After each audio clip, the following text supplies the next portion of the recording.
The glow of 17 monitors bathed Elias Korrin's face in an ethereal blue light as his fingers danced across 3 keyboards simultaneously. In the depths of his converted basement apartment, time moved differently. Days blurred into nights, and nights stretched endlessly as he navigated the labyrinthine pathways of the dark web like a digital archaeologist, uncovering humanity's buried secrets. At 32, Elias had already earned and lost 2 fortunes through his hacking prowess. First fortune came easily, a teenage prodigy exploiting security vulnerabilities for corporate clients who paid millions to keep their weaknesses secret. He'd lived like a digital king, penthouses overlooking Silicon Valley, exotic cars that remained untouched in climate-controlled garages, while he preferred the glow of his monitors to sunlight. That first fortune vanished when he exposed Meridian Pharmaceuticals' cover-up of deadly side effects in their breakthrough arthritis medication. The leaked documents showed they'd known their drug caused cardiac episodes in 12% of patients over 60, but had buried the studies to protect their $10 billion investment. Elias had expected whistleblower protection.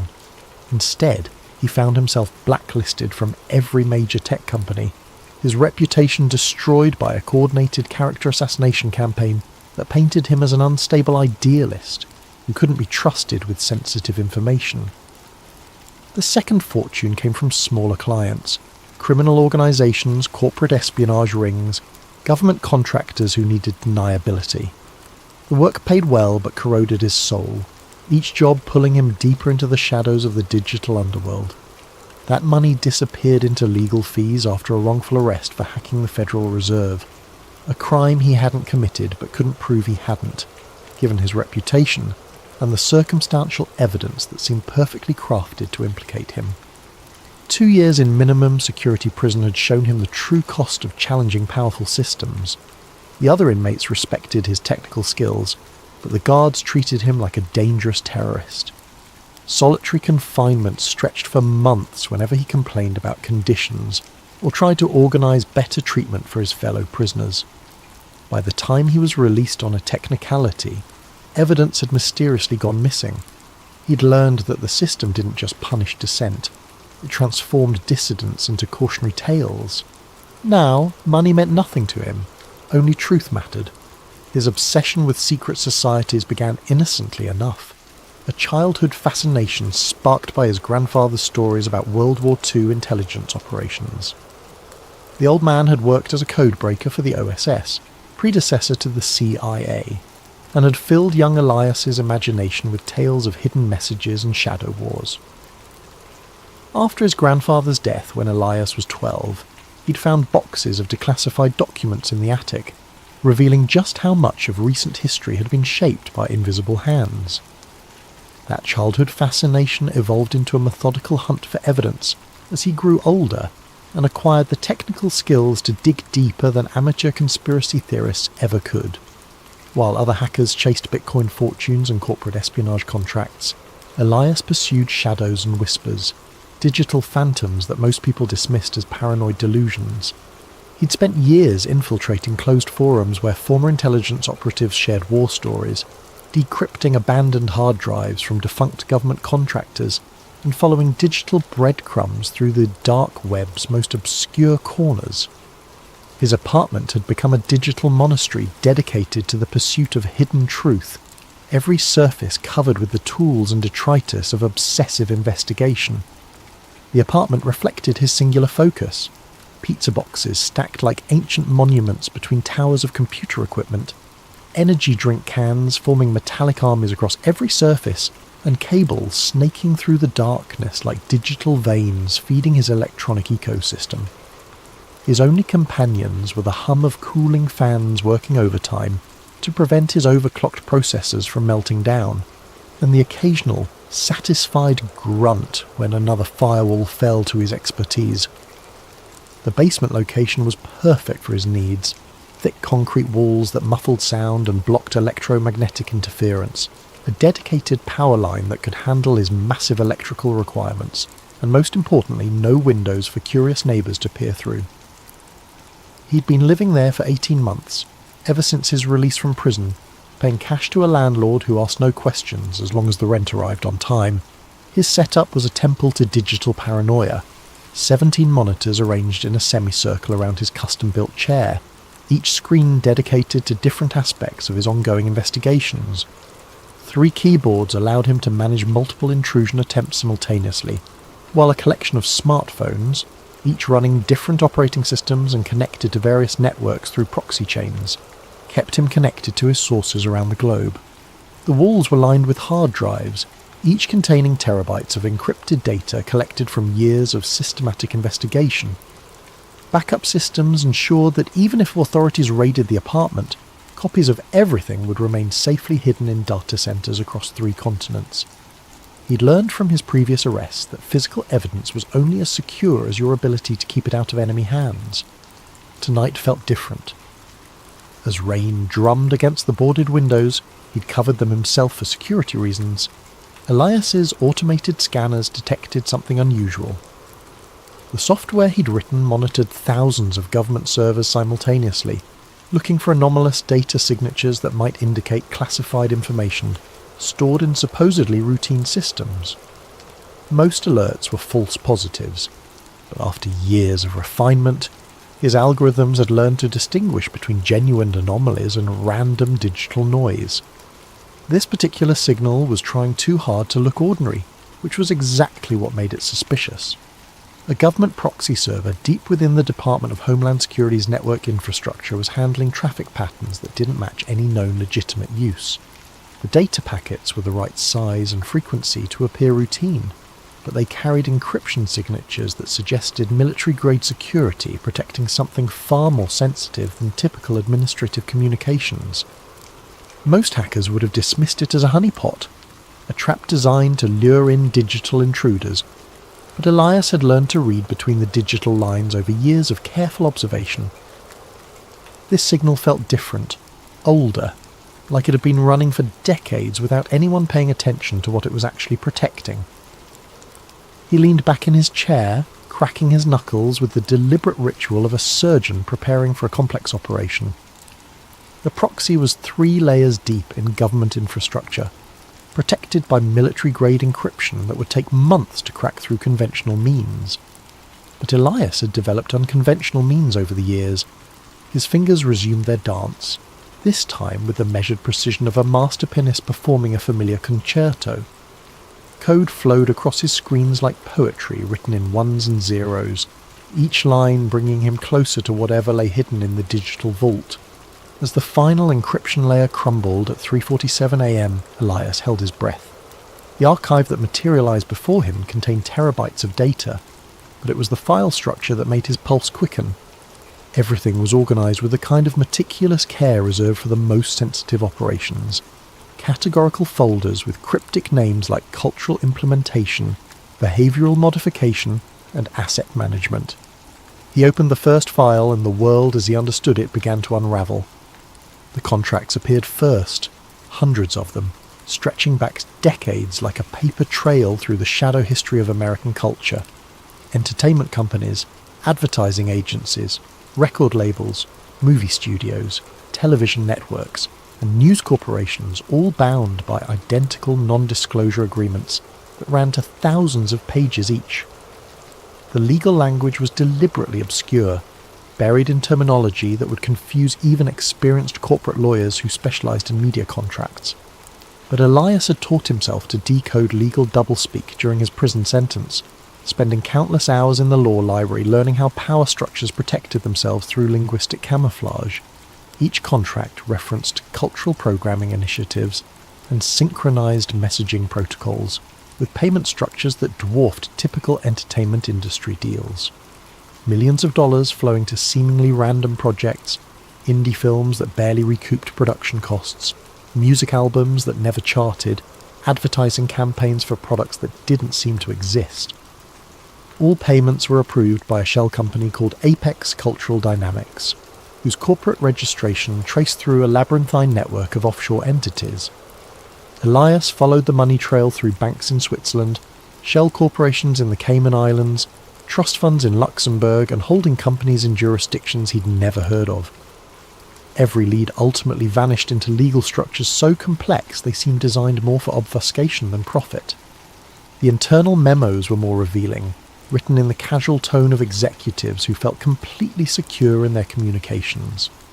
Corporate leaders from supposedly competing companies discussed narrative adjustments and public sentiment cultivation, like weather forecasters predicting next week's conditions. One memo from a major news network's CEO, dated just 6 months ago, read, "Per our discussion with ACD representatives, the upcoming election cycle requires a 15% increase in anxiety-inducing content during primetime hours. Latest psychological impact studies suggest optimal effectiveness when paired with consumer advertising for comfort products and security solutions." Another memo from a streaming entertainment company outlined specific quotas. Q3 targets include 40% increase in dystopian future programming, 25% increase in surveillance state normalization themes, an introduction of transhumanist concepts through minimum of 12 original series. Demographic targeting should focus on the 18 to 34 age range for maximum long-term conditioning effectiveness. The coordination between supposedly independent media companies was breathtaking in scope. Competing networks shared detailed viewer psychological profiles, coordinated their news coverage to maximize specific emotional responses, and even synchronized their entertainment programming to reinforce particular worldviews. The memos discussed marketing research into subliminal messaging techniques, optimal timing for narrative reinforcement, and methods for making propaganda indistinguishable from organic cultural trends. Video stills scattered throughout the files showed meetings in nondescript conference rooms. Faces were often obscured, but the visible details painted a chilling picture.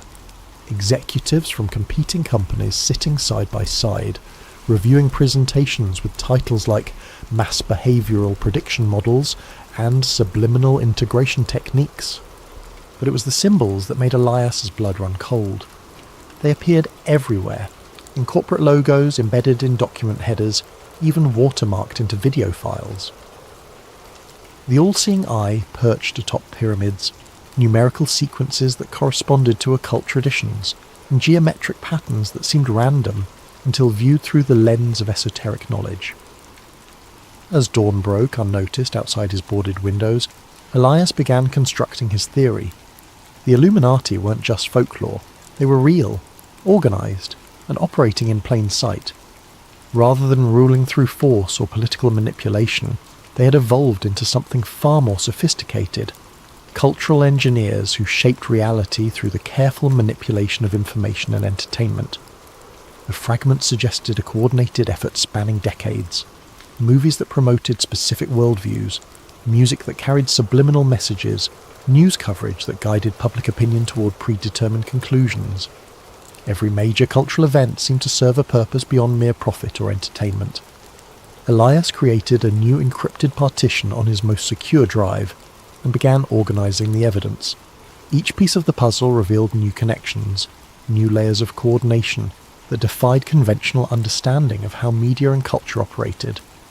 The scope was breathtaking and terrifying, but this was just the first door. As he prepared to dive deeper into the archive, a notification appeared on his screen.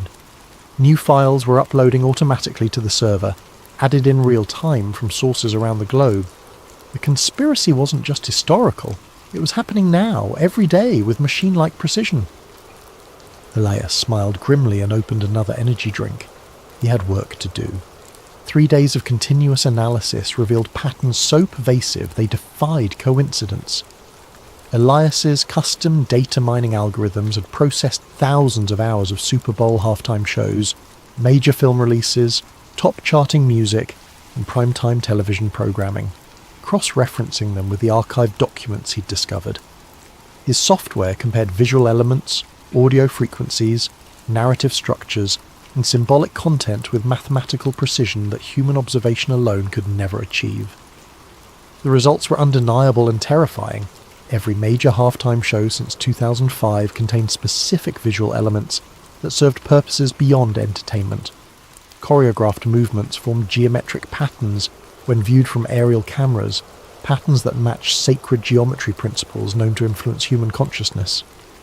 lighting sequences pulsed at precisely calibrated frequencies, 10 Hz to induce alpha brain states associated with relaxation and suggestibility, 40 Hz bursts to trigger gamma waves linked to heightened emotional responses, and infrasound frequencies below human hearing that created subliminal anxiety responses.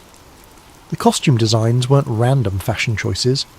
They incorporated symbols from the archived files with mathematical precision. Ancient Egyptian imagery, Masonic symbols, occult numerology, but presented in ways that bypassed conscious recognition. The performers themselves were likely unaware of the deeper significance, but the production companies certainly understood every detail. Internal emails discussed symbolic integration quotas and archetypal reinforcement targets with the clinical precision of pharmaceutical dosing guidelines. Hollywood's role was even more sophisticated, operating as a vast conditioning apparatus disguised as entertainment. Elias discovered that blockbuster films weren't just profitable products.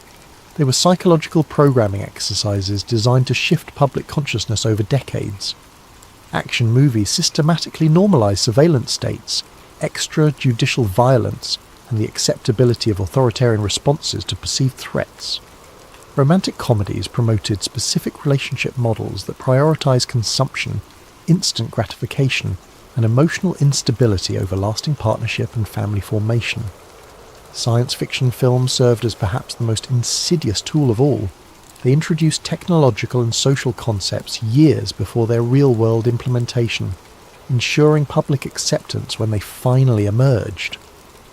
Movies about neural implants preceded actual brain-computer interface development by exactly the time needed for audience conditioning. Films depicting cashless societies appeared precisely when digital currency infrastructure was being developed. Dystopian scenarios were presented as cautionary tales, while simultaneously making the depicted future seem inevitable and acceptable. The music industry operated as the most direct delivery system for repetitive psychological messaging. Elias's analysis revealed that hit songs across all genres shared common structural elements designed to trigger specific neurological responses. Repetitive hooks created obsessive thought patterns, bass frequencies induced physical arousal responses, and lyrical themes consistently promoted materialism, emotional chaos, instant gratification, and distrust of traditional social bonds. Chart success wasn't organic. It was engineered through coordinated promotion campaigns that used psychological manipulation techniques, refined through decades of marketing research. Record companies employed neuroscience consultants who designed songs to be literally addictive, triggering dopamine responses that created compulsive listening behaviours. The most successful artists weren't necessarily the most talented. They were the most effective delivery vehicles for predetermined psychological content. But the most chilling discovery came when Elias cross-referenced celebrity deaths with financial markets and policy implementations, using algorithms that could detect correlations across vast datasets that human analysis would miss. The patterns were subtle but statistically undeniable. Whenever a particularly influential public figure died under questionable circumstances, the news cycle would shift dramatically within hours. Public attention would focus intensely on mourning and memorial coverage, while significant legislation passed through Congress, with minimal scrutiny or public debate. Michael Jackson's death had coincided with the most controversial aspects of healthcare reform debates, providing a massive distraction precisely when public opposition was reaching critical mass. Whitney Houston's demise dominated headlines during crucial banking regulation discussions that would have reshaped Wall Street oversight. Prince's passing created a week-long media obsession that completely buried coverage of surveillance law expansions that civil liberties groups had been fighting for months. Each event generated exactly the right emotional state to facilitate predetermined political outcomes. The deaths created collective grief that made the public more passive and receptive to authority, while the intensive media coverage consumed the attention bandwidth that might otherwise have focused on policy changes. The timing wasn't coincidental. It was orchestrated with mathematical precision. Elias found evidence suggesting that some celebrity deaths might have been actively induced rather than simply exploited. Medical records showed unusual patterns of prescription drug interactions. Security camera footage from crucial moments was consistently corrupted or missing, and autopsy results often contained anomalies that suggested external intervention. The pattern was consistent across dozens of cases spanning 3 decades. But even more disturbing was the systematic cultivation of celebrity instability. Internal documents from talent agencies and record companies outlined deliberate strategies for creating psychological dependence, drug addiction, and emotional instability in their most valuable assets. The goal wasn't profit maximization, it was creating performers who could be easily manipulated and, when necessary, destroyed at moments that served larger political purposes. The conspiracy had weaponized celebrity worship itself, turning the public's emotional investment in famous figures into a tool for mass psychological manipulation. Every death became a ritual that renewed the collective trauma bonding between citizens and their media-created gods, making the population more dependent on external authority figures and less capable of independent critical thinking. Elias created a digital conspiracy board on his largest monitor, a sprawling network of connections that would have impressed investigative agencies worldwide if they hadn't been complicit in the system he was mapping. Red lines linked entertainment companies to intelligence agencies through shared personnel, financial investments, and operational coordination. Blue lines traced money flows through the labyrinthine network of shell corporations, revealing how massive sums moved between seemingly unrelated organizations. Green lines mapped the precise timing of cultural events to policy implementations, showing correlation patterns that achieved statistical significance far beyond chance. The board revealed the Illuminati's true genius. They had weaponized human attention itself, transforming consciousness into a battlefield where wars were fought through carefully orchestrated information campaigns. In an age of information overload, controlling what people focused on had become more valuable than controlling what they thought. Distraction had evolved into the ultimate form of mind control, more effective than physical force because victims participated willingly in their own manipulation. The scope was breathtaking and terrifying. Every major cultural trend of the past 30 years could be traced back to deliberate manipulation, orchestrated through the entertainment media complex. Fashion cycles that promoted specific body images and consumption behaviours. Social media trends that encouraged narcissistic self-documentation and reduced attention spans. Political movements that channeled genuine grievances into harmless symbolic protests that changed nothing. Even conspiracy theories themselves appeared to be guided phenomena, designed to discredit legitimate questioning by associating it with obviously false claims. As Elias studied his creation through bloodshot eyes that hadn't seen natural light in days, a pattern emerged that made him question everything he thought he knew about free will and human autonomy. The manipulation wasn't just cultural, it was neurological. The constant stream of engineered content was literally rewiring human brains on a species level, creating generations of people whose thoughts and desires had been shaped by external forces since birth. The evidence suggested that the traditional concept of individual choice had become largely illusory. In a world where every piece of information was filtered through manipulated channels, where every cultural touchstone carried hidden programming, where every social trend was artificially generated, what did it mean to make an independent decision? The conspiracy had achieved something more insidious than totalitarianism. They had created voluntary slavery disguised as freedom of choice.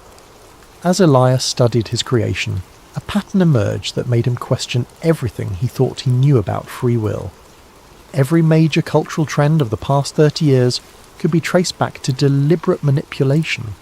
Fashion cycles, social media behaviours, political movements, even conspiracy theories, all potentially guided by the same hidden hand. The realization struck him like a physical blow. If they could control culture so completely, how could he be certain his own obsession with finding them wasn't part of their plan? The media conglomerate's server proved surprisingly easy to penetrate, which should have been Elias's first warning.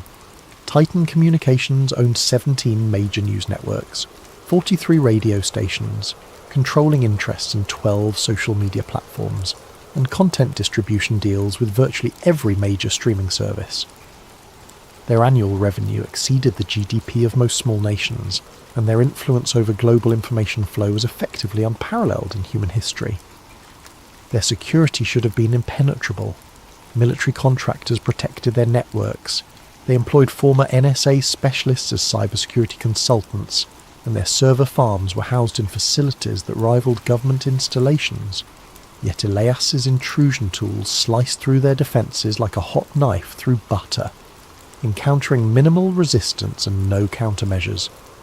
It was almost as if they wanted him inside their systems. The internal documents were even more damning than the government archive, revealing coordination that made wartime propaganda efforts look amateur by comparison. Daily emails outlined narrative priorities for each news cycle, complete with psychological impact assessments, demographic targeting strategies, and measurable public sentiment targets. The language was coldly clinical, reducing human emotion and belief to data points on quarterly performance spreadsheets. Editorial meetings were recorded and transcribed with military precision.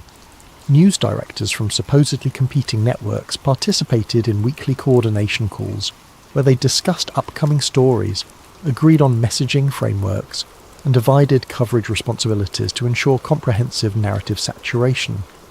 The goal wasn't profit, it was behavioural modification on a civilizational scale. One particularly chilling document was titled MK Ultra Evolution, Modern Behavioural Modification Through Repetitive Exposure.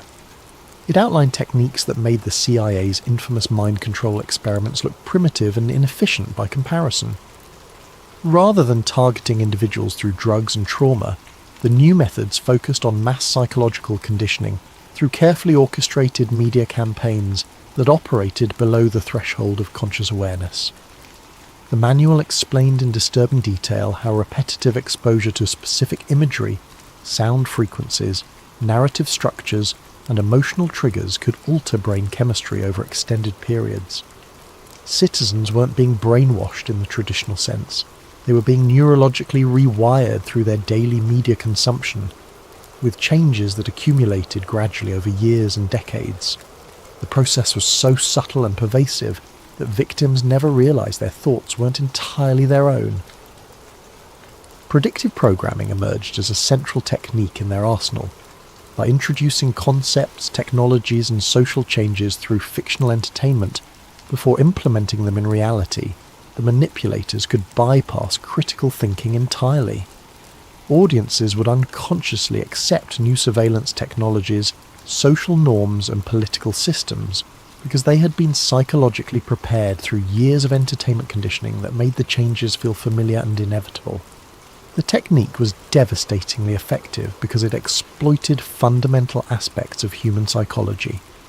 People naturally accepted ideas they had encountered multiple times, even if the initial exposure came through obviously fictional sources.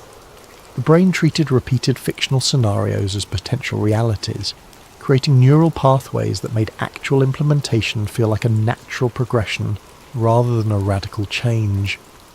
The financial section revealed the true scope of the operation. Trillions of dollars flowed through the network annually, dwarfing the budgets of most nations. The money came from unexpected sources: pension funds, insurance companies, even charitable foundations unknowingly contributed to the conspiracy through complex investment structures. But the most disturbing discovery was the coordination between intelligence agencies, banking institutions, entertainment corporations, and technology companies, operating as a unified organism despite their apparent competition and conflicting interests. Weekly video conferences brought together representatives from the CIA, Federal Reserve, major studios, social media platforms, and multinational technology corporations. They discussed sentiment management and narrative synchronization with the casual professionalism of corporate executives planning quarterly sales targets. The recordings revealed a shadow government that operated through corporate proxies rather than official political channels. Traditional governmental power had been largely superseded by a network of private organizations that could implement policy through market manipulation and cultural conditioning without the messy inconvenience of democratic oversight. Elections still occurred, but they had become elaborate theatre productions designed to maintain the illusion of popular sovereignty, while real decisions were made in boardrooms that the public never saw. News cycles weren't random or market-driven. They were orchestrated months in advance by committees that included intelligence operatives, banking executives, media moguls, and technology leaders. Wars provided distraction from economic manipulation, while generating massive profits for defence contractors. Celebrity scandals offered convenient cover for political corruption investigations. Natural disasters created opportunities to implement emergency powers that somehow always became permanent fixtures of the expanded surveillance state. Every major event served multiple purposes in a grand design that stretched across decades. The 2008 financial crisis had been engineered to consolidate banking power while conditioning the public to accept bailouts as normal economic policy. The COVID-19 pandemic had accelerated digital transformation initiatives while normalising remote monitoring and social isolation. Climate change narratives were being used to justify energy sector reorganisation and carbon credit markets that would generate enormous profits for the same financial institutions that had caused previous economic crises. Elias found recorded conversations between news anchors and their handlers that destroyed any remaining illusion about journalistic integrity. Popular television personalities who projected authority and trustworthiness were revealed as knowing participants in psychological manipulation campaigns, carefully crafting emotional triggers with the precision of weapons designers. They discussed techniques for inducing specific brain states in viewers, optimal timing for fear-based messaging, and methods for making propaganda indistinguishable from legitimate news reporting. The most chilling recordings involved discussions of population control strategies disguised as public health initiatives. Representatives from pharmaceutical companies, government health agencies, and media corporations coordinated messaging campaigns designed to promote dependency on medical interventions while discouraging natural immunity and traditional healing practices. The goal wasn't public health. It was creating a population that required constant pharmaceutical management to function normally. Mental health treatment had been weaponized through carefully designed chemical interventions that didn't cure underlying problems but created permanent pharmaceutical dependencies. Educational systems were being restructured to produce workers who could follow complex instructions but lacked the critical thinking skills to question authority. Even exercise and nutrition guidelines were manipulated to ensure that optimal physical and mental health remained just out of reach for the general population. The evidence was overwhelming, but as Elias prepared to copy the files to his secure drives, an error message appeared. Access denied. User privileges revoked. The server was locking him out in real time, which meant someone was actively monitoring his intrusion. He worked frantically to extract what data he could, but the digital walls were closing in. As the connection terminated, one final document appeared briefly on his screen.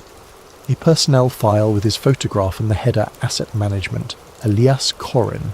Status, Active Monitoring. The file vanished before he could read it completely, but the implications were clear. They knew he was coming.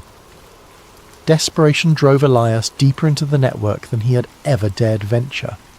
Using techniques that bordered on digital necromancy, he resurrected connection pathways that should have been impossible to access.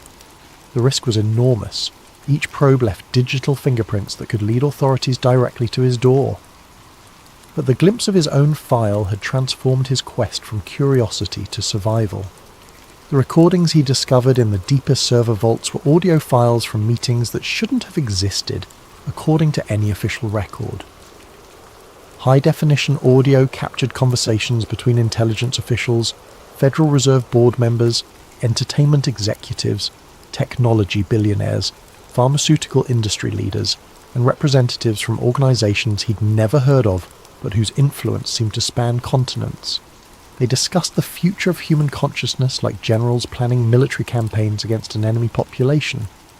The meetings followed a rigid schedule.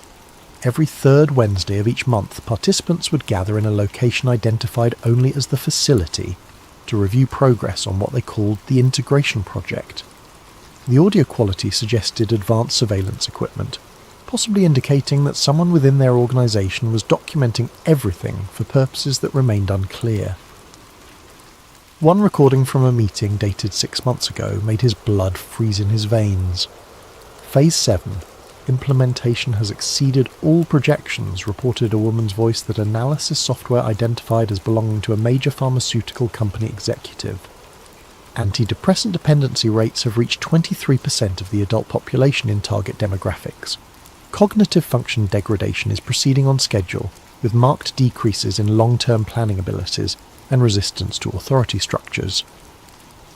Another voice, male with a distinctive southern accent. The cryptocurrency infrastructure is approaching full readiness for behavioural tracking integration.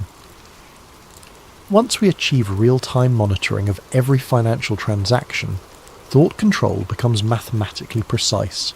Every purchase will inform our psychological profiles. Every payment will be subject to conditional approval based on compliance metrics. Money itself becomes the ultimate surveillance and control mechanism. A third voice, older and carrying unmistakable authority. Excellent progress. The entertainment division reports successful integration of transhumanist themes across all major platforms. Public acceptance of neural interface technology has increased 23% since the campaign began, with particularly strong adoption rates among the 18 to 34 demographic. We're ready for beta testing in select metropolitan markets next quarter. The conversations continued for hours, revealing a surveillance state that made Orwell's 1984 look like a children's story. They weren't just watching citizens, they were psychologically profiling entire populations in real time, predicting dissent before it emerged, and neutralizing threats through targeted manipulation rather than direct confrontation. The system was so sophisticated that most people would never realize they were living under complete psychological control. The integration project appeared to be the culmination of decades of research into human behavior modification. Rather than controlling people through force or obvious propaganda, they had created a system that guided human decision-making through carefully crafted environmental pressures.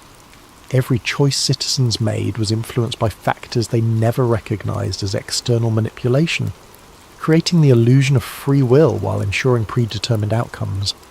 Food additives that affected brain chemistry, architectural designs that induced specific emotional states, lighting frequencies that influence circadian rhythms, sound pollution calibrated to create chronic stress.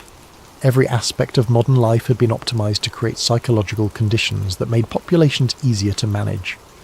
The genius was that victims participated willingly in their own subjugation, often defending the very systems that enslaved them. The Watcher Protocol emerged as their most sophisticated tool. Rather than silencing conspiracy theorists and dissidents, they monitored them continuously, studying their methods and psychology. The dial was used to identify others with similar thinking patterns, creating detailed maps of potential resistance before it could organize effectively. But the most chilling revelation was their approach to handling discovered threats. They didn't assassinate or imprison troublesome individuals, they drove them insane. Subtle psychological pressure, engineered coincidences, and carefully orchestrated personal tragedies would destroy a person's credibility and mental stability. Victims became their own worst enemies, discrediting themselves more effectively than any external force could. Elias found case studies documenting the destruction of dozens of individuals who had gotten too close to the truth. Journalists who suffered sudden career implosions, researchers who developed inexplicable mental health problems, hackers who became paranoid and unstable. The pattern was consistent. Initial discovery, followed by escalating pressure until the subject either retreated into obscurity or self-destructed publicly. As he absorbed this information, strange coincidences began occurring in his own life. His internet connection inexplicably slowed at crucial moments. Phone calls developed electronic interference. His food delivery orders were mysteriously cancelled or delayed. Each incident was minor and easily dismissed as random bad luck, but the cumulative effect was unmistakable. Someone was watching. Elias tried to dismiss his growing paranoia as a natural reaction to the disturbing information he was processing. But late at night, when the city was quiet and his monitors provided the only light, he sometimes heard footsteps in the hallway outside his apartment. They would pause at his door for exactly 30 seconds before continuing down the corridor. The recordings had mentioned something else, something that made his hands shake as he worked. Subject 347 shows exceptional pattern recognition abilities. Psychological profile suggests high probability of success in reaching final verification stage. Recommend maintaining current stimuli until extraction protocols can be implemented. He had no way of knowing for certain, but the timing suggested a horrible possibility. He might be Subject 347. The decision to leak his findings publicly felt like stepping off a cliff. Elias had accumulated enough evidence to expose a conspiracy that dwarfed anything in human history, but he knew that releasing it would likely cost him his life, or worse, his sanity. Yet the alternative was remaining silent while humanity sleepwalked toward a digital totalitarianism that would make physical oppression obsolete. He began by seeding information across the dark web's most secure forums, using identity masking techniques that should have made him untraceable. The posts were carefully crafted to appear as random discoveries by different users, avoiding the pattern recognition algorithms that monitored conspiracy communities. Each fragment of evidence was real but incomplete, requiring readers to connect the dots themselves. The response was immediate and disturbing. His posts gained traction quickly, too quickly. Within hours, they were being shared across platforms, analysed by citizen journalists, and discussed in mainstream media as examples of dangerous misinformation. The speed of the reaction suggested a coordinated response, as if the revelation had been anticipated and prepared for in advance. More troubling was the nature of the responses. While some users took the evidence seriously, others immediately began discrediting it with arguments that seemed too sophisticated to be spontaneous. They pointed to technical inconsistencies that Elias was certain didn't exist, questioned source authenticity with forensic expertise that suggested professional training, and redirected discussions toward harmless tangents that neutered the information's impact. Within days, his revelations were being treated as another internet conspiracy theory, filed alongside flat earth theories and lizard people claims. The evidence was dismissed not through logical refutation, but through association with obviously false ideas, a technique the archived documents had called cognitive contamination. As the online discussions evolved, Elias realised he was watching a masterpiece of psychological manipulation in real time. The truth was being buried not through censorship, but through calculated flooding with disinformation. His genuine evidence was drowning in a sea of deliberate nonsense, making it impossible for reasonable people to distinguish fact from fantasy. But the digital warfare was only the beginning. Physical reality began shifting around him in subtle but unmistakable ways. His internet speed slowed to a crawl whenever he tried to upload new evidence. Delivery services could no longer find his address. His phone developed a mysterious static that made conversations nearly impossible. Even his electricity began fluctuating at random intervals, causing his equipment to crash at the most inconvenient moments. The psychological pressure was more sophisticated than anything he had imagined from the case studies. Rather than obvious intimidation, he faced a constant series of minor inconveniences and technical failures that could be dismissed as coincidence by anyone who wasn't experiencing them directly. The effect was maddening, literally. He began questioning his own perceptions, wondering if paranoia was making him see patterns that didn't exist. Sleep became elusive as his apartment filled with unexplained sounds. Electronics hummed at frequencies that seemed designed to prevent rest. The heating system cycled erratically, creating temperature fluctuations that made comfort impossible. Water pressure dropped whenever he tried to shower, and his refrigerator developed a whine that stopped only when he was away from his computer. Friends and family members began expressing concern about his mental state, though he couldn't remember telling them about his research. They called with surprising frequency, all using similar language about the importance of seeking help and taking breaks from the computer. The conversations felt scripted, as if his loved ones were reading from prepared statements. As days blended into a haze of technical failures and social pressure, Elias realised he was living inside one of the case studies he'd discovered. They weren't just monitoring him, they were actively dismantling his life with surgical precision. But unlike the previous victims, he knew what was happening. That knowledge might be his only chance of survival. He had to reach the final layer of the archive before they completed their psychological destruction. If his theory was correct, the deepest files would contain the ultimate revelation, and possibly his salvation. The final server required every technique Elias had learned over 2 decades of hacking, protected by quantum encryption and guarded by AI systems that adapted to his intrusion attempts in real time. It represented the pinnacle of digital security. Yet as he worked through the night, fueled by desperation and the last of his energy drinks, the barriers fell with almost suspicious ease. The locked folder contained exactly what he had expected and feared: complete dossiers on hundreds of individuals, including himself. His file was massive, containing information that should have been impossible to collect. Screenshots of every computer session going back years, audio recordings from devices that shouldn't have had microphones, even biometric data tracking his health and emotional states in real time. But it was the analysis that truly horrified him. Psychological profiles predicted his behaviour with uncanny accuracy, mapping his personality down to neurological quirks that he had never shared with anyone. The files detailed his childhood trauma, relationship patterns, cognitive biases, and emotional triggers with clinical precision. They knew him better than he knew himself. The surveillance had begun long before his current investigation. Webcam captures showed him staring at monitors in his apartment, taken from angles that suggested multiple hidden cameras. Phone conversations with friends and family had been recorded and analysed for stress patterns and emotional manipulation opportunities. Even his online shopping habits, medical records, and financial transactions had been fed into behavioural prediction algorithms.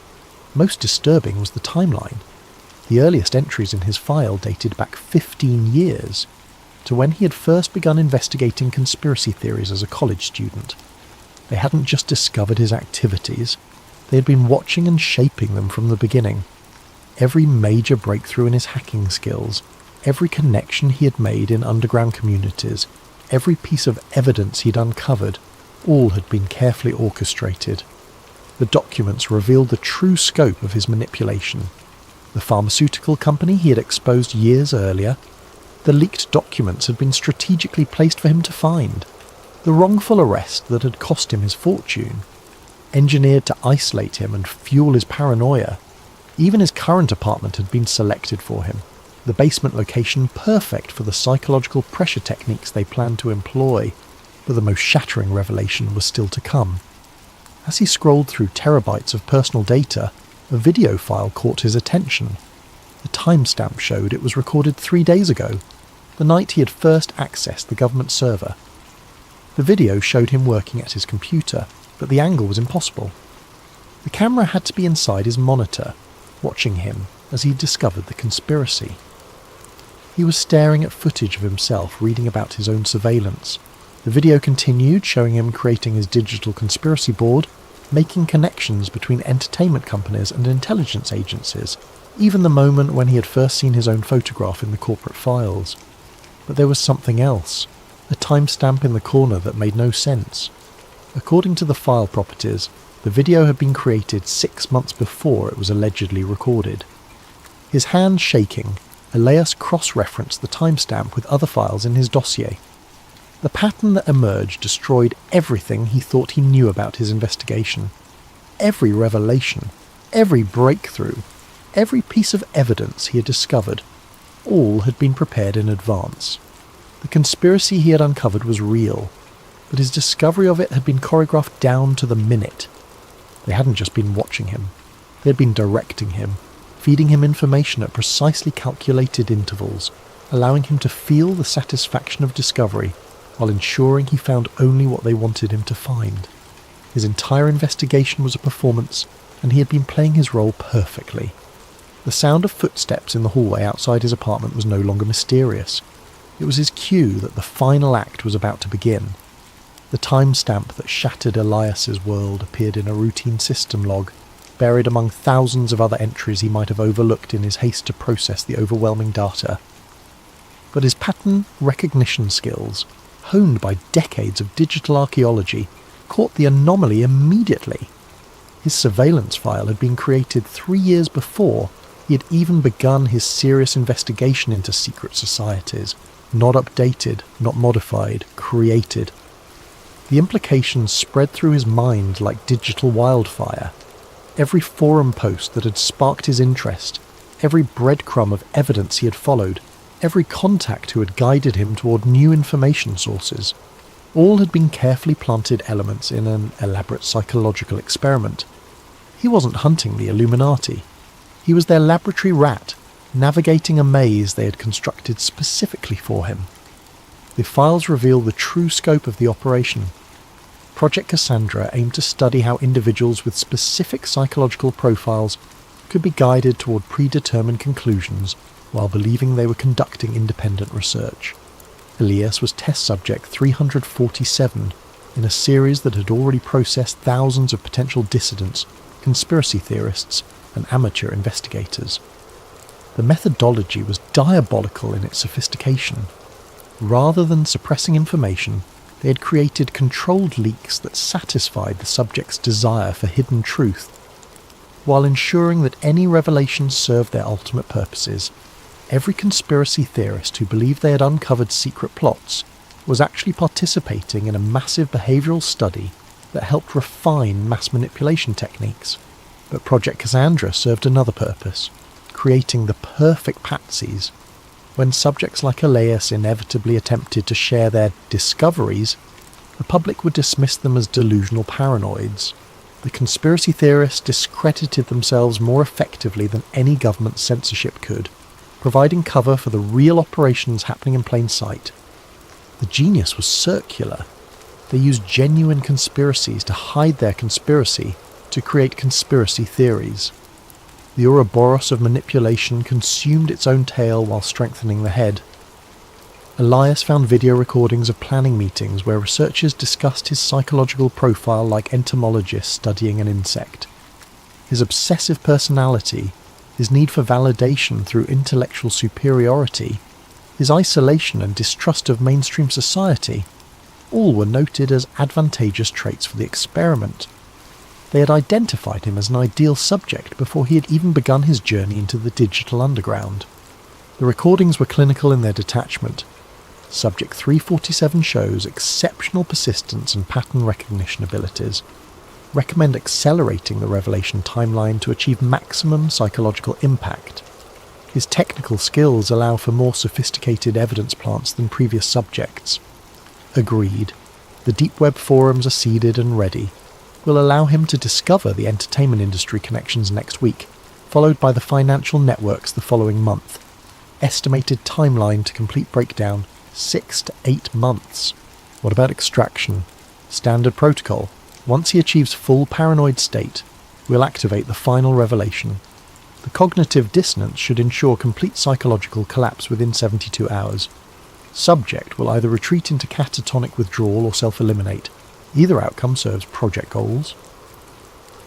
The footsteps outside his door had stopped. In the silence that followed, Elias could hear his own heartbeat thundering in his ears like a countdown timer. Every shadow in his peripheral vision might be a hidden observer. Every electronic device could be a surveillance tool.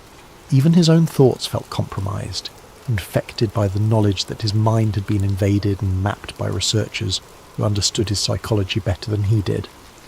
But as despair threatened to overwhelm him completely, a final realization emerged from the chaos of his collapsing worldview. If they had created all of this as an experiment, if his investigation was a carefully orchestrated performance, then the evidence he had found might be real after all. They couldn't manipulate him with fake conspiracies. They had to use genuine ones to make the manipulation believable. The entertainment industry coordination, the financial manipulation, the psychological conditioning of entire populations, it was all real. His discovery of it might have been staged, but the conspiracy itself existed exactly as he had uncovered it. They had made one critical error in their psychological experiment. They had given him access to the truth. The question was whether that knowledge could serve any purpose now that he understood his role as an unwitting puppet. As the footsteps resumed outside his door, moving with deliberate slowness toward his apartment, Elias realized he had perhaps minutes to decide how this story would end. He could retreat into madness as they expected, becoming another cautionary tale about the dangers of conspiracy thinking. He could attempt to fight back, though they had mapped every aspect of his psychology and would anticipate any strategy he might devise. Or he could find a third option, something they hadn't planned for because it lay outside their understanding of his character. The gentle knock on his door interrupted his thoughts. A voice, polite and professional, spoke through the thin wood. "Mr. Korrin, we need to talk." Elias looked at his screens one final time, at the conspiracy board that had consumed his life, at the evidence that proved humanity was being manipulated on a scale beyond historical precedent. Then he looked at his reflection in the dark monitor, the face of a man who had discovered that his greatest fear and greatest hope were the same thing. He had found the truth. The truth had been carefully crafted to find him. But perhaps, in that circular dance of manipulation and discovery, lay an opportunity that neither he nor his watchers had anticipated. After all, even the most sophisticated psychological experiment could produce unexpected results. As he reached for the door handle, Elias Korrin smiled for the first time in months. If they had taught him anything, it was that reality was far more malleable than most people believed. And if reality could be shaped, then perhaps it was time for the subject to become the experimenter. The door opened to reveal figures in dark suits, their faces professional masks hiding whatever emotions they might have felt. But as they looked into Elias's eyes, something shifted in their expressions, a flicker of uncertainty that suggested their psychological profiles might have missed something crucial about their carefully studied subject. "Gentlemen," Elias said, his voice steady despite the chaos in his mind, "I've been expecting you. Shall we discuss what happens next?" The game was far from over. In fact, it was just beginning.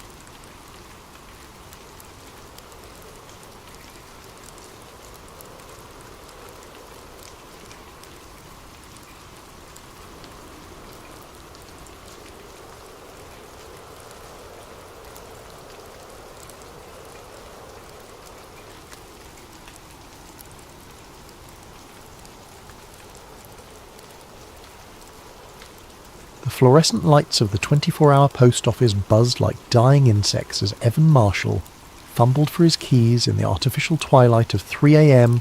Washington, D.C. Yellow streetlights cast sickly shadows through rain-streaked windows, painting the empty lobby in shades of amber and despair. He shouldn't have been there. Not at this hour, not when rational people were asleep in their beds, dreaming safe dreams about predictable tomorrows. But sleep had become a stranger to Evan Marshall. The manila envelope waited in his P.O. box like a patient predator, unmarked except for his box number scrawled in careful block letters. No return address, no postmark he could decipher in the dim light. Just the weight of secrets pressed between paper and possibility. Inside his cramped studio apartment, beneath the harsh glare of his desk lamp, Evan's hands trembled as he opened the envelope. A photocopied newspaper clipping slid onto his cluttered desk. The Ohio Valley Tribune, dated October 15th, 1903. The headline screamed across yellowed page in bold type, 12-foot skeleton unearthed in Ohio, sent to Smithsonian for study. Below the headline, a grainy photograph showed a crowd of men in bowler hats standing around an excavation site. At their feet, partially unearthed, lay what appeared to be an enormous human rib cage, emerging from the dark earth like the frame of some impossible cathedral. But it was the handwritten note that made Evan's blood run cold. Not everything makes it to the exhibit floor. B17, 44, 32, 1903. They've been hiding our history for over a century. Find the vault. The numbers meant nothing to him then. Later, they would mean everything. Evan stared at the note until his vision blurred, until the carefully formed letters began to swim across the page like ants fleeing a disturbed nest. He'd been investigating government cover-ups for 15 years, had exposed corruption in 3 different administrations, had won awards for pieces that powerful people wished had never been written. But this felt different. This felt like standing at the edge of an abyss so deep that light itself feared to venture down. The rain continued to drum against his windows as Evan spread the clipping and note across his desk, photographing them from every angle with his phone. Somewhere in the distance, a siren wailed through the empty streets of the capital, a lonesome sound that seemed to echo the warning bells now clanging in his mind. He should have thrown the envelope away, should have burned it, forgotten it, moved on to safer stories about budget discrepancies and zoning violations. Stories that wouldn't make him wake up in cold sweats, wouldn't make him check his locks 3 times before bed, wouldn't make him wonder if the footsteps echoing behind him on empty sidewalks belonged to someone he couldn't see. But Evan Marshall had never been good at walking away from the truth, even when the truth had teeth, especially when it had teeth. The Smithsonian's digital archives became Evan's obsession over the next 2 weeks. He haunted the reading rooms like a spectre, pale from lack of sunlight, surviving on convenience store coffee, and the kind of determination that borders on madness. The librarians began to recognise him, nodding with the resigned familiarity reserved for researchers who had clearly lost themselves in the labyrinth of human knowledge. What he found made his hands shake. The Cincinnati Enquirer, 1894. Giant bones discovered in Kentucky cave system. Smithsonian team en route. The Indianapolis Journal, 1897. Farmer uncovers burial mound. Skeleton measures over 10 feet. Artifacts include unknown metal tools. The St. Louis Post-Dispatch, 1901. Archaeological marvel. Ancient giants' remains found with advanced copper implements. Smithsonian officials decline comment. Page after page, article after article, a pattern emerged like constellations in a dark sky. Giant skeletons discovered across the American Midwest. Advanced tools that shouldn't have existed. Artifacts that defied conventional understanding of ancient civilizations. And always the same refrain. Specimens sent to the Smithsonian Institution for study. But when Evan searched the museum's current databases, he found nothing. No giant skeletons in the anthropology collection. No advanced copper tools predating known civilizations. No evidence that any of these discoveries had ever existed at all. It was as if history itself had been carefully edited, leaving only the approved narrative behind. Dr. Helen Cray lived in a colonial house in Georgetown, surrounded by books that seemed to reproduce in the shadows when nobody was watching. She'd retired from the archaeology department 5 years ago, officially due to health concerns, but her eyes held the sharp intelligence of someone who had seen too much and understood even more. Coffee, she asked, leading Evan into a study that felt like a temple to forgotten knowledge. Maps covered every available wall space, marked with pins and notations in her careful handwriting. Dr. Cray.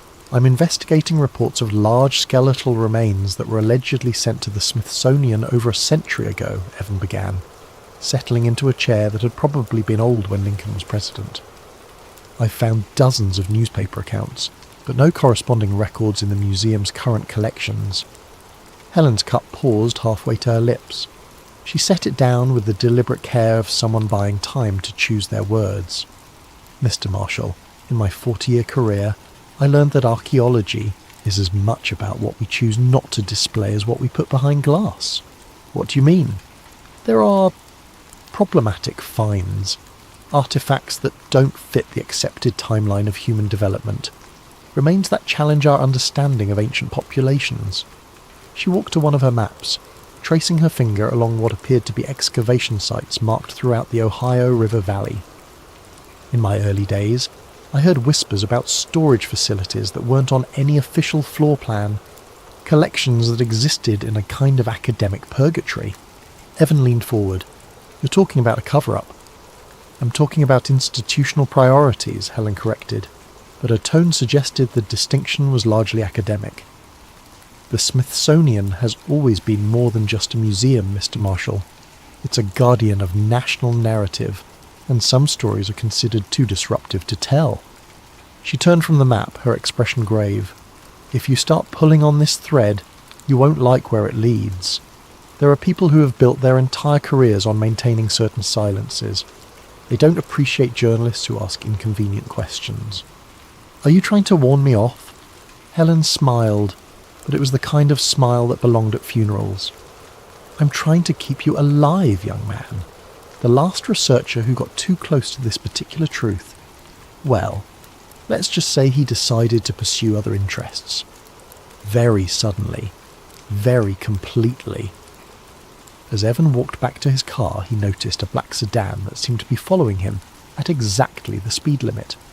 When he stopped at a red light, the sedan stopped too, maintaining a precise distance that spoke of professional surveillance. When the light turned green and Evan accelerated, the sedan matched his speed with mechanical precision. He took 4 random turns through Georgetown's narrow streets. The sedan stayed with him, ghost-like in its consistency. Only when Evan pulled into the parking garage of his apartment building did it finally peel away, disappearing into the DC traffic like it had never existed at all. That night, Evan dreamed of enormous bones rising from dark earth and woke to find his windows open despite being certain he'd locked them before bed. Samuel Trent's house squatted in the Virginia countryside like a fortress built from paranoia and regret. Security cameras perched on fence posts, motion sensors glowed red in the gathering dusk, and the driveway was designed to provide clear sightlines in all directions. This wasn't the home of a retired archivist. This was the refuge of a man who had seen something he wasn't supposed to see, and spent every day since then looking over his shoulder. Trent himself answered the door after Evan had stood on the porch for nearly 10 minutes, his face appearing and disappearing at windows as he conducted some kind of security assessment. He was a thin man in his 70s, with the pale complexion of someone who rarely ventured into sunlight and eyes that seemed to be perpetually scanning for threats. "You're the journalist," Trent said without preamble. Dr. Cray called. "Said you were asking the wrong questions?" "Wrong questions? Wrong for your health, right for the truth." Trent stepped aside, gesturing for Evan to enter. "Come in, but leave your phone in the car, and anything else electronic. The walls have ears in this business, Mr. Marshall. The interior of the house was a study in controlled paranoia. Heavy curtains blocked every window, white noise generators hummed in each corner, and a complex array of electronic equipment occupied an entire wall of what had probably once been a living room. This was the home of a man who understood surveillance and had dedicated his life to avoiding it. 43 years I worked for the institution," Trent began, settling into a chair that provided clear views of both the front door and the back entrance. "Started in the basement archives when Nixon was president, worked my way up to senior archivist. Thought I knew everything about that place. Thought I'd catalogued every skeleton in every storage room." He paused, his fingers drumming against the arm of his chair with nervous energy. "Then in 2019 I got assigned to a special project. Complete inventory of Sub-Basement 17. Not a place that appeared on any public floor plan, mind you. You had to take a service elevator down past the main basement, past the storage levels, down to a place that officially didn't exist." Evan pulled out a notebook, then stopped himself. Trent had been serious about no recording devices. "What did you find down there?" "Things that made me question everything I thought I knew about human history," Trent replied. "The first room contained skeletal remains. Human, but wrong. Too large, with skull configurations that didn't match any known population group. Some of the femur bones were over 3 feet long, Mr. Marshall. Do you understand what that means? The individuals would have been enormous, 12, 14, maybe 15 feet tall. And these weren't deformed specimens. These were anatomically correct giants with perfectly proportioned bone structure. The kind of remains that would rewrite every anthropology textbook ever published. Trent stood and began pacing, his agitation clear. But that wasn't the worst of it. Some of the skulls showed evidence of advanced medical procedures, holes drilled with precision that would have required modern surgical tools, healing patterns that suggested post-operative care. You're talking about evidence of advanced ancient civilizations. I'm talking about evidence that human history is nothing like what we've been taught. Trent stopped pacing and fixed Evan with a stare that seemed to burn with suppressed knowledge. The artifacts were even more disturbing. Tools made from metals that shouldn't have existed in ancient America. Copper alloys that our metallurgists couldn't identify. Stone carvings covered in symbols that looked almost like circuit diagrams. Evan's pen hovered over his notebook. "Did you document any of this?" I tried. Took photographs with the camera I'd smuggled in. Made detailed notes. But within a week of completing the inventory, I was called into my supervisor's office. Told that my services were no longer required. Given a severance package that was far too generous, and a non-disclosure agreement that was far too specific. Trent's voice dropped to a whisper. "They knew, Mr. Marshall. They knew exactly what I'd seen, and exactly how dangerous it was for me to have seen it. What happened to the other people who worked on the inventory?" Dr. Patricia Williams, the lead anthropologist, died in a car accident 2 months after the project ended. Single vehicle collision on a straight stretch of highway in broad daylight. Marcus Chen, the photographer, had a heart attack despite being 28 years old with no history of cardiac problems. And Dr. Robert Hayes, the metallurgist, committed suicide by jumping off the Roosevelt Bridge. Trent's hands were shaking now. 3 deaths in 6 months, Mr. Marshall. 3 people who had seen what I'd seen. You think they were murdered? I think they were handled. There's a difference. Murder is messy and draws attention. Handling is clean and looks like bad luck. Trent moved to one of his windows, peering through a gap in the curtains. I went underground after that. Changed my name. Moved to the middle of nowhere. Learned everything I could about electronic surveillance. Because I knew they were watching, waiting for me to make the same mistake as the others. What mistake? Trying to go public. Trying to tell the world what we'd found. Trent turned back to Evan, his expression haunted. But maybe that's exactly what needs to happen. Maybe the truth is more important than my life. He walked to a desk and retrieved a small piece of paper. The vault code you received, B1744-32-1903, it's real. Subbasement 17, Vault 4432, corresponds to items catalogued in 1903. But accessing it requires more than just the code. You need a security badge with the right clearance level and knowledge of the physical layout. How would I get that kind of access? Samuel Trent smiled, but it was the smile of a man preparing to cross a line he could never uncross.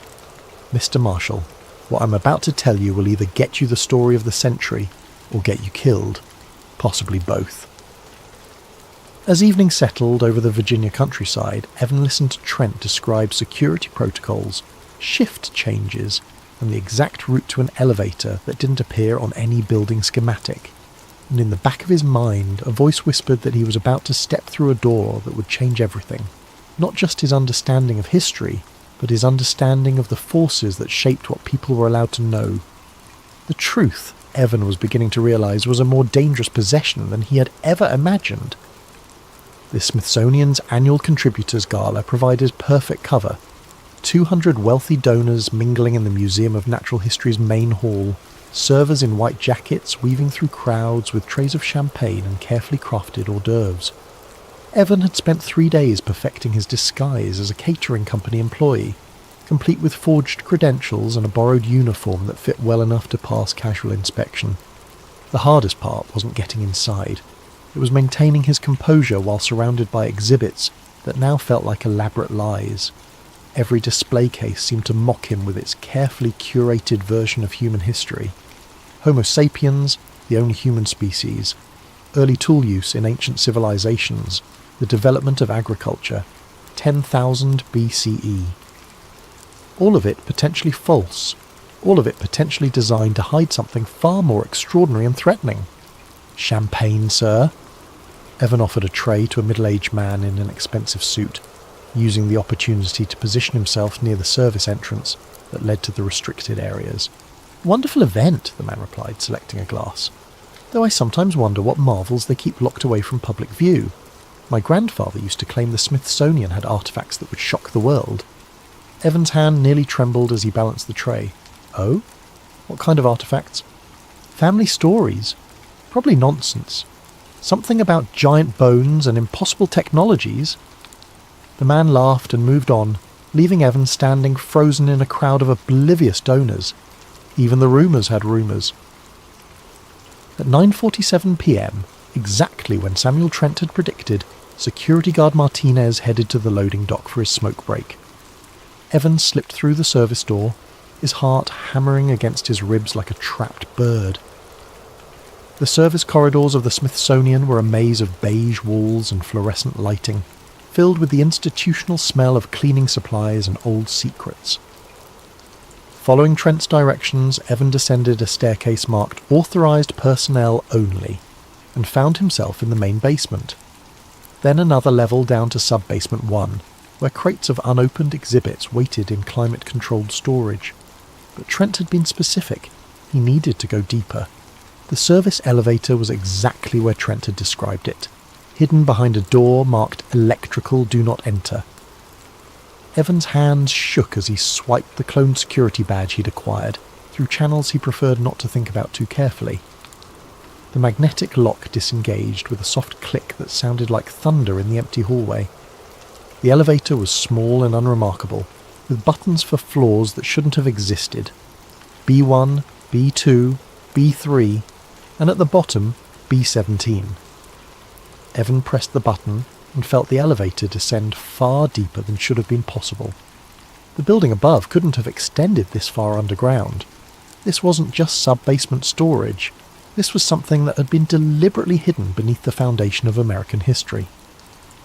When the doors opened, Evan stepped into a corridor that looked like it belonged in a different building entirely. The walls were older, built from stone blocks that seemed to predate the museum above. Emergency lighting cast everything in an amber glow that made shadows dance at the edges of vision. The air was thick with humidity and the smell of ages. Numbered storage rooms lined both sides of the corridor, each secured with locks that looked far more sophisticated than anything used in the public areas above. Room 4430, 4431, 4432. Evan's target was 3 doors down on the left, marked with a placard that read, "Anthropological Specimens, Restricted Access, 1903 to 1905. The cloned badge worked again, and the door swung open to reveal a storage room that defied every expectation Evan had developed about museum archives. Instead of the neat, organised rows of labelled specimens he'd expected, he found chaos. Wooden crates were stacked floor to ceiling, many bearing shipping labels from archaeological sites that had been forgotten by mainstream history. Others were marked with symbols that looked more like warning signs than inventory codes. A thick logbook sat on a desk near the entrance, its leather binding cracked with age. Evan opened it carefully, his flashlight illuminating pages of meticulous handwriting in faded ink. The entries began in 1903 and detailed the arrival of specimens from excavations across the American Midwest. March 15th, 1903, Mound Creek, Ohio. Specimen C4432-01. Complete skeletal remains. Adult male, estimated height 12 feet 8 inches. Cranial capacity 2,100 cubic centimeters. Dental structure anomalous. Burial goods include copper tools of unknown alloy composition. April 2nd, 1903, Portsmouth, Ohio. Specimen C4432-02. Partial skeleton. Estimated height 14 feet 2 inches. Bones show evidence of healed fractures suggesting advanced medical knowledge. Associated artefacts include stone tablets with undeciphered script. May 18, 1903, Newark, Ohio. Specimen C4432-03. Complete family unit.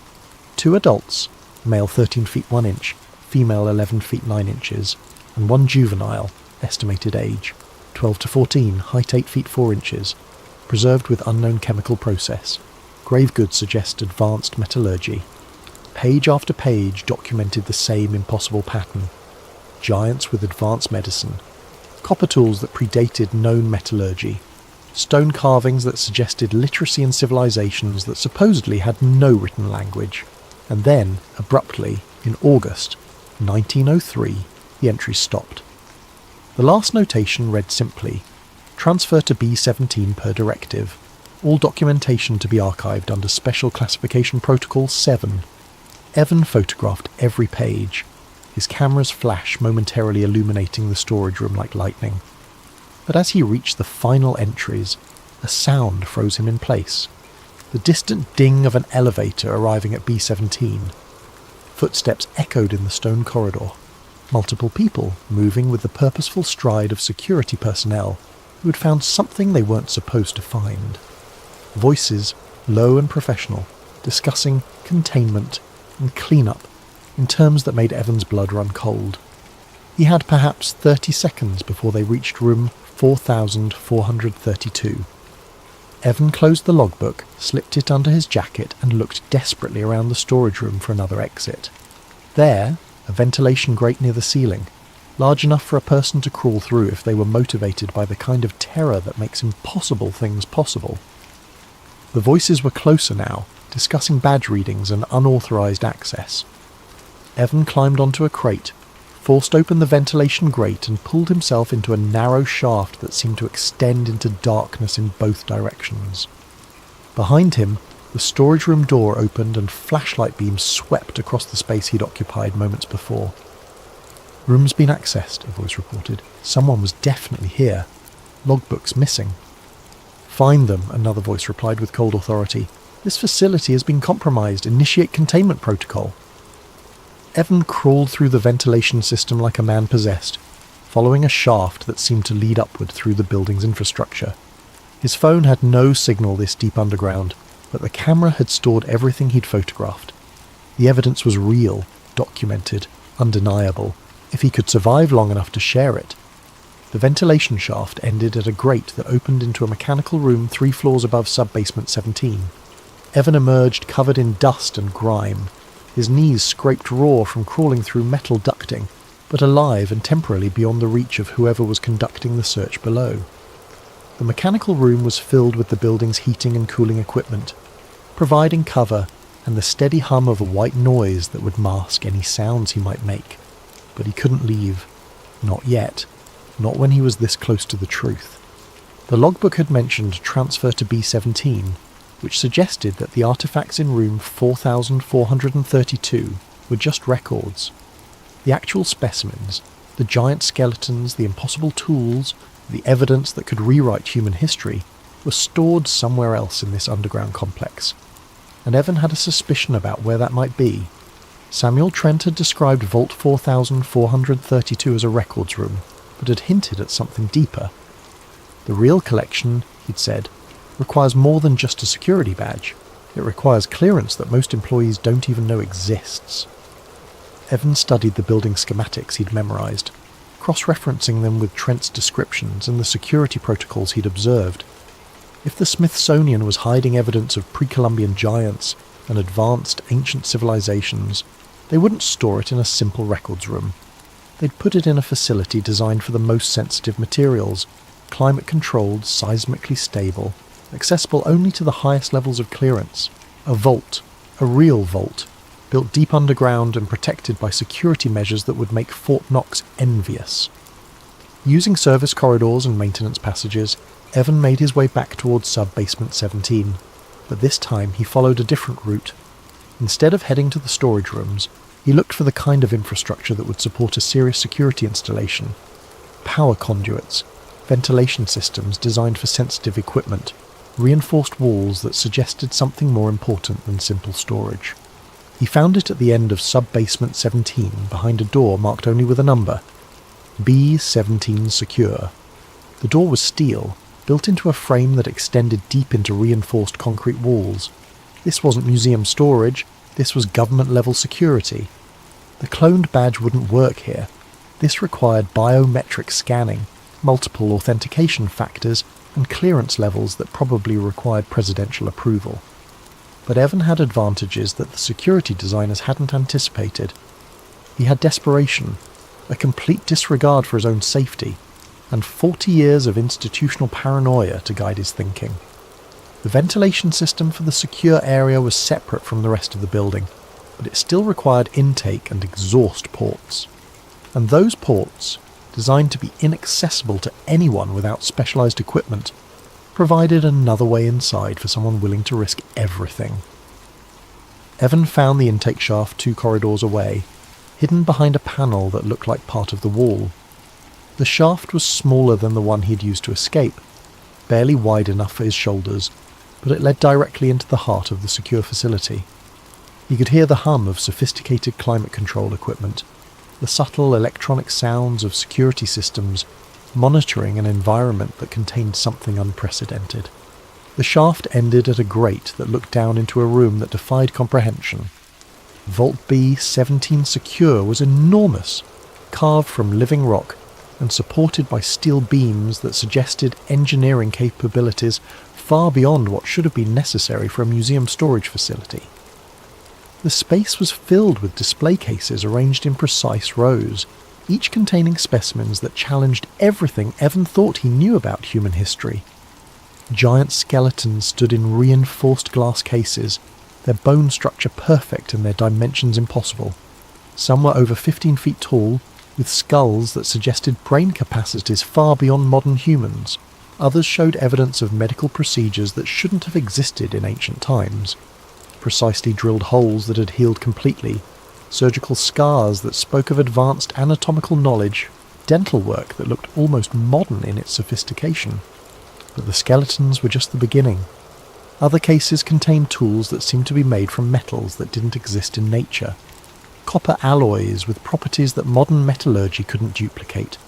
Stone carvings covered in symbols that looked less like primitive writing and more like technical diagrams. Clay tablets that appeared to show star charts, mathematical calculations, and designs that resembled modern machinery. One case held what appeared to be a partially reconstructed device, made from an unknown crystalline material. The construction was elegant and purposeful, with internal structures that suggested functionality beyond mere decoration. Next to it, a placard read, "Newark, Ohio, 1897, function unknown. Material composition unknown, dating inconclusive." Evan photographed everything his camera could capture, working methodically through the vault while keeping one ear tuned for the sounds of security personnel. Each image was more incredible than the last, each artifact more impossible to explain within the framework of accepted history. In the final row of cases, he found something that made his blood freeze, a series of photographs mounted behind glass, showing excavation sites that he recognized from the newspaper clippings. But these weren't newspaper photos, these were official documentation, taken by Smithsonian personnel at the actual dig sites. The images showed giant skeletons in situ, surrounded by artifacts and burial goods, that proved their authenticity beyond any possible doubt. And every single photo was stamped with a classification level that Evan had never seen before. Cognito hazard, dissemination prohibited, director authorization required. A cognito hazard, information so dangerous that simply knowing it posed a threat to society. That's when the alarms began to sound. Red lights bathed the vault in hellish illumination. The sirens echoed through the underground complex. Evan heard the distinctive sound of blast doors sealing, the mechanical whir of security systems activating throughout the facility. His escape route through the ventilation shaft was probably already sealed. He was trapped in a vault filled with evidence that could rewrite human history, surrounded by security measures designed to ensure that no unauthorized person ever left alive. The final case in the vault contained a single item, a modern photograph showing a meeting between Smithsonian officials and military personnel, dated just 6 months ago. In the centre of the group stood a man Evan recognised from newspaper photos, the current secretary of the Smithsonian.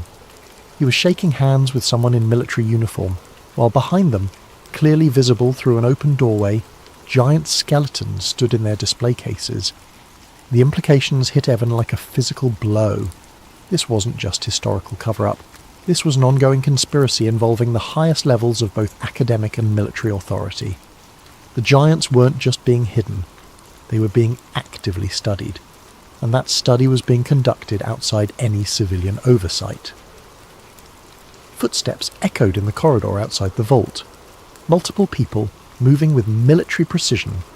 They'd found his entry point, traced his route, and were now closing in on a man who had seen too much to be allowed to live. Evan looked around desperately for another way out, but the vault was designed to be impregnable. Stone walls, steel doors, and security measures that would keep him contained until whatever passed for justice in this shadow world could be administered.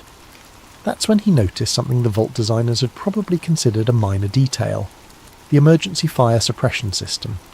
Hail and gas dispensers were positioned throughout the vault, designed to extinguish any fire that might threaten the precious artifacts. But Halen's systems required ventilation to prevent personnel from suffocating during emergency activation. Evan found the manual activation switch for the fire suppression system and pulled it without hesitation. Alarms shrieked as hail and gas began flooding the vault, and emergency ventilation fans activated to prevent the space from becoming a death trap for anyone inside during a real emergency. The ventilation system created a powerful updraft in the shaft he'd used to enter.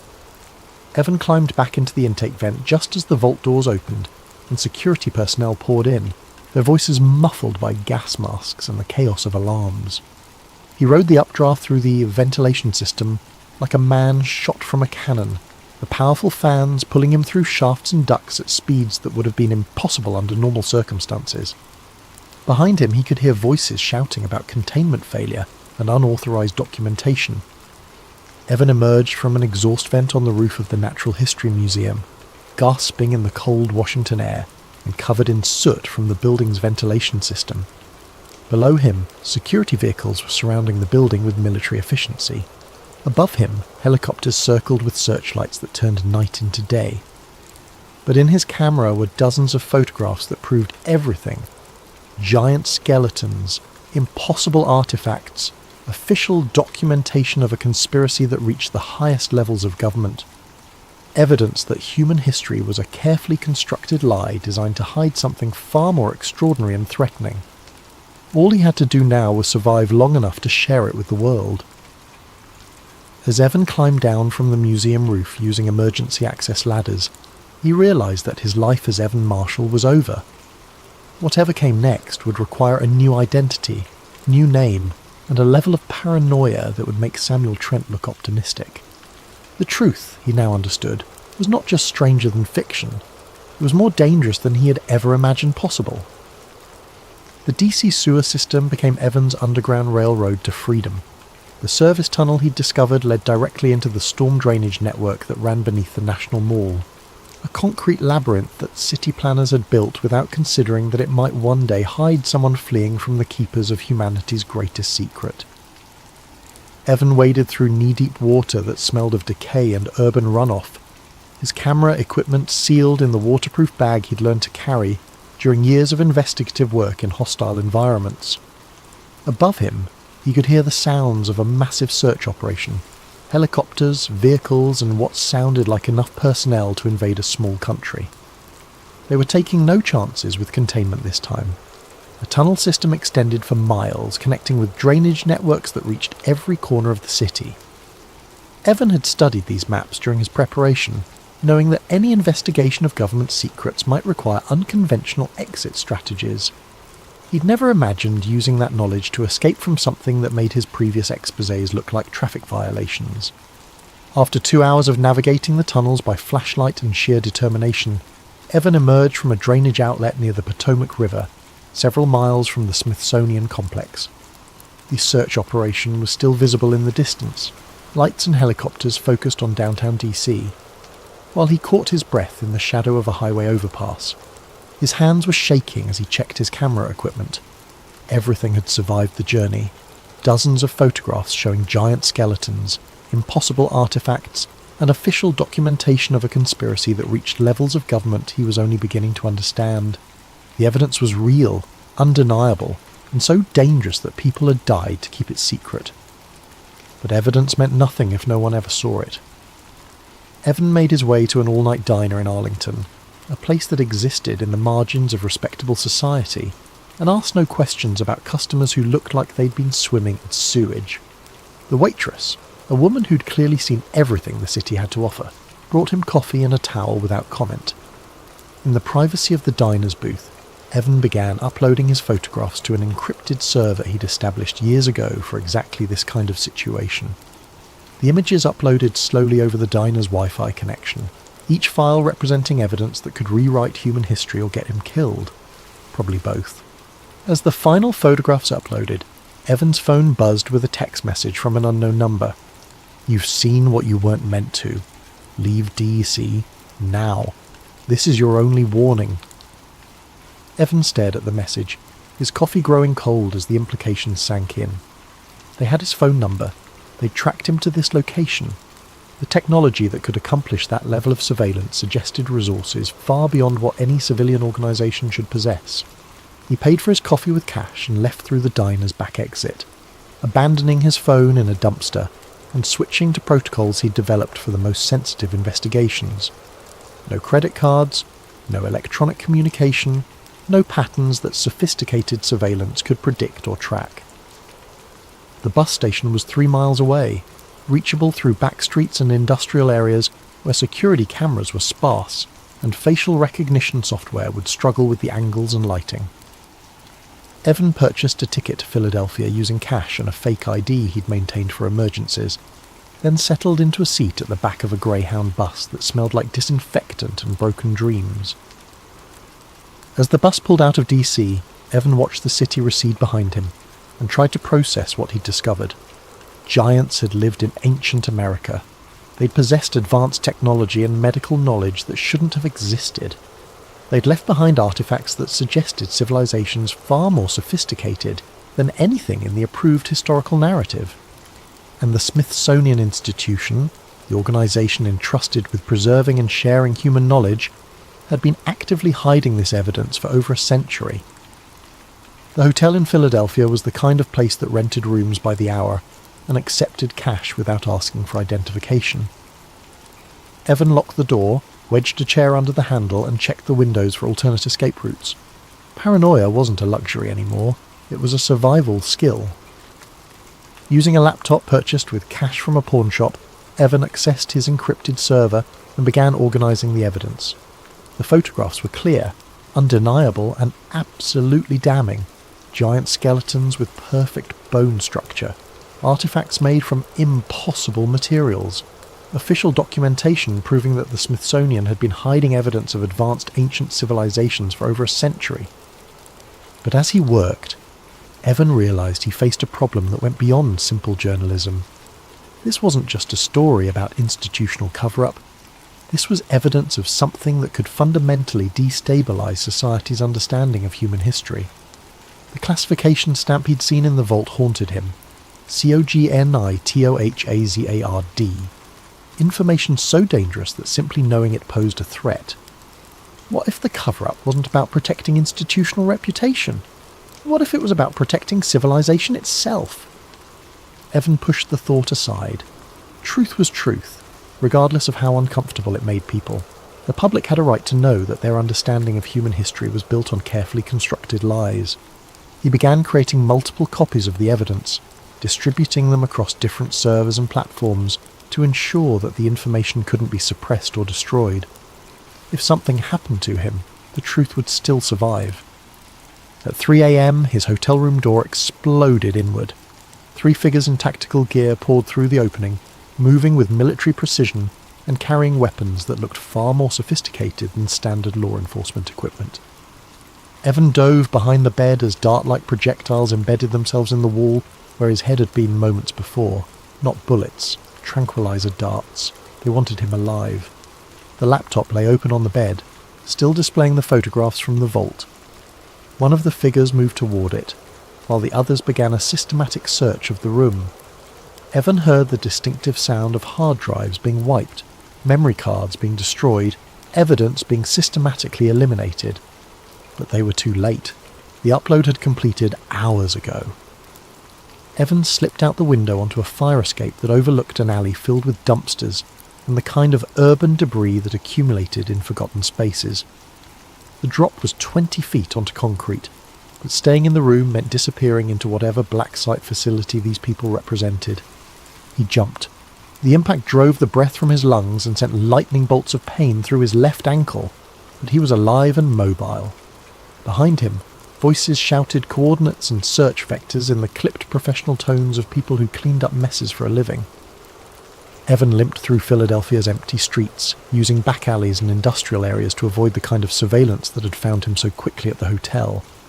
His ankle was probably sprained, his ribs felt like they'd been hit with a sledgehammer, and he was operating on 2 hours of sleep and more adrenaline than should have been physiologically possible. But the evidence was safe, distributed across multiple servers, protected by encryption that would take even government resources significant time to crack.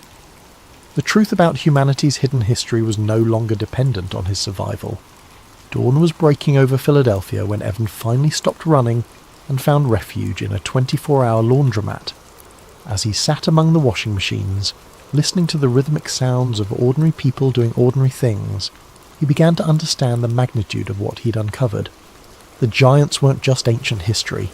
The military personnel in that photograph, the sophisticated security measures, the resources devoted to keeping this secret, all of it suggested that the implications of the discovery were still relevant, still dangerous, still worth killing for.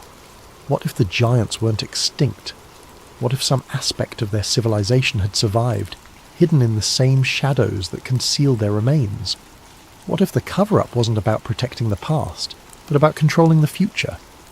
Evan's phone, a new one purchased with cash, buzzed with a message from an encrypted account he'd established for emergency communications. Evidence received and distributed. You've done something extraordinary, but now you need to disappear. They'll never stop looking for you. The message was from Helen Cray. Somehow the retired archaeologist had accessed his uploads and was coordinating a response that went far beyond academic curiosity. She was part of something larger, a network of people who had been waiting for someone like Evan to break the silence. Check the news in 24 hours, another message read. The truth has a way of spreading, even when powerful people try to contain it. 24 hours later, Evan sat in a coffee shop in Baltimore, watching the world change on a laptop screen. The story broke simultaneously across multiple platforms, released by a coordinated network of independent journalists, researchers, and activists who had been waiting years for this moment. The photographs from the Smithsonian Vault appeared on websites, social media platforms, and news aggregators faster than any suppression effort could contain them. Smoking gun! Smithsonian Vault contains evidence of ancient giants. Giant conspiracy, government cover-up of American history exposed. Forbidden archaeology, what they don't want you to know about human civilization. The initial response was explosive. Millions of views within hours, shares cascading across social networks, comments sections filled with everything from scholarly analysis to wild speculation.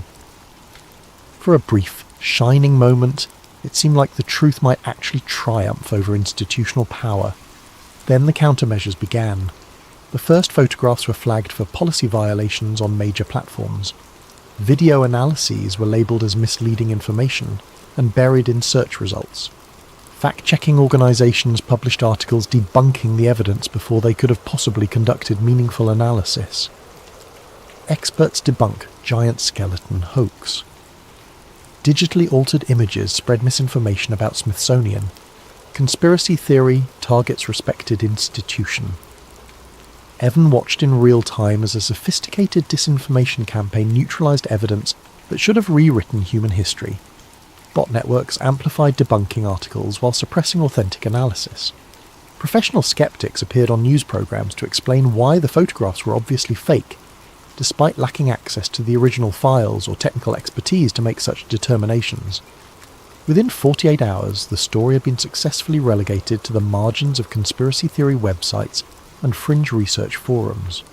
The mainstream narrative remained intact. Ancient giants were myths, advanced pre-Columbian civilizations were fantasies, and the Smithsonian Institution was a respected guardian of legitimate scientific knowledge. But something had changed. In the comment sections and discussion forums, In the encrypted chat rooms and private messages, people were asking questions that hadn't been asked before. Researchers were connecting dots that had previously seemed unrelated. The truth had been planted, and even the most sophisticated suppression efforts couldn't prevent it from taking root in the minds of those willing to think beyond approved narratives.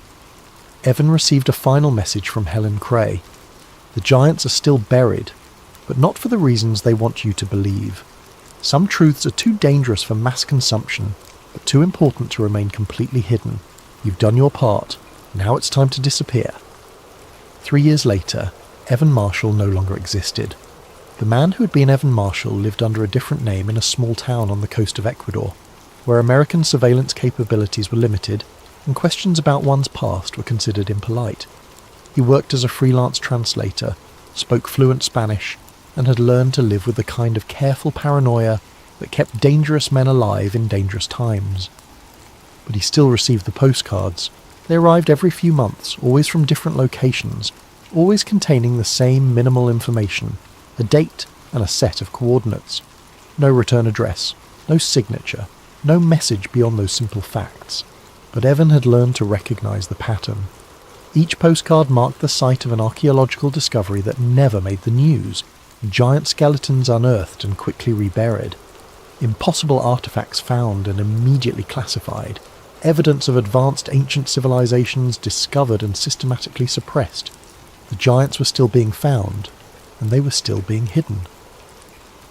The latest postcard had arrived just that morning, postmarked from Nevada and containing coordinates that placed the discovery somewhere in the desert near Reno.